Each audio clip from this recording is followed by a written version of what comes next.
이번엔 글로벌 특파 리포트 시간입니다. 안선아 영국통신원 연결돼 있습니다. 유럽 증시 연일 사상 최고치를 기록하다가 오늘은 하락 마감했는데요. 전반적인 특징들부터 짚어주시죠.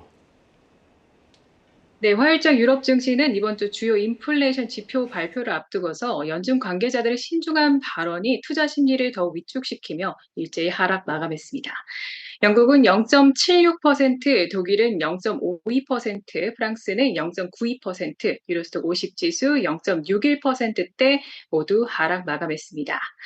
유럽 전반적으로 여행 및 레저 산업과 대형 헬스케어 주식이 하락한 반면 부동산 분야는 0.7% 상승으로 추세의 반전을 일으켰고요.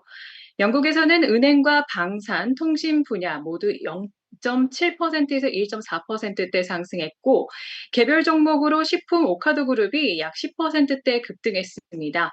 여행 레저 분야의 플로터 엔터테인먼트는 7.35% 급락해서 하락세를 주도했고요.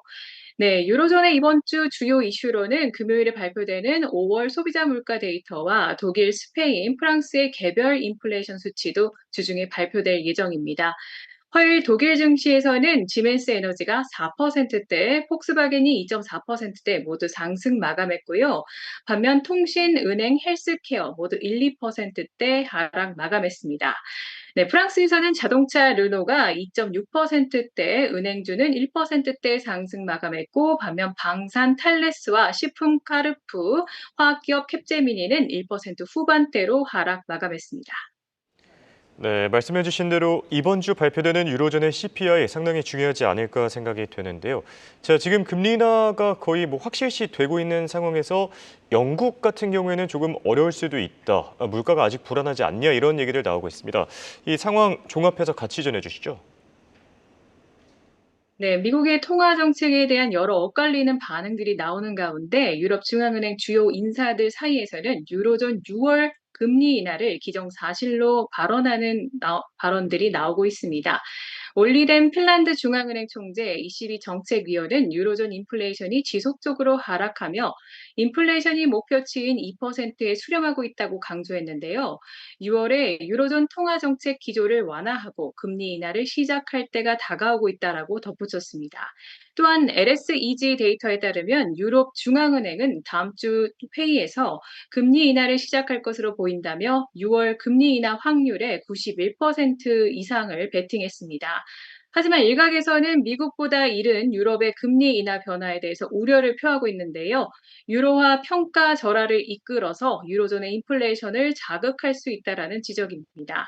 한편 영국에서는 4월 소비자 물가 상승률이 2.3%로 예상치보다 상회하면서 다가오는 6월 20일 영국 통화위의 금리 인하 기대를 잠재웠는데요.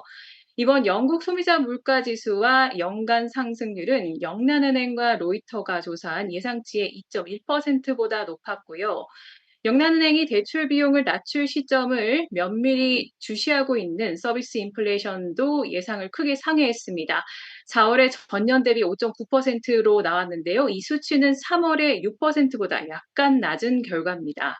영국의 6월 금리 인하는 올해 7월 4일 총선을 앞두고서 집권당인 보수당이 인플레이션을 정상 궤도로 올려놓고 있다라는 지표를 보여줄 수 있는데요. 정치적으로도 굉장히 중요한 이정표가 될 수 있습니다. 하지만 KPMG UK의 수석 이코노미스트 야엘 셀피는 영국은 특히 임금 상승률이 여전히 높고 경제 성장 모멘텀이 강한 상황에서 6월의 금리 인하에 대한 결정은 더 광범위한 데이터 증거가 확보되어야 한다라고 기대에 대한 주의를 요했습니다. 이 밖에 선거철이 다가오면서요, 영국 정부의 부채 수준에 대해서 투자자들의 우려가 높아지고 있고, 주식 시장에서는 은행과 유틸리티, 주택, 그리고 임대인, 방위, 에너지 주식들이 주목을 받을 것으로 기대되고 있습니다. 이상으로 한국경제TV 영국통신원 안선아였습니다.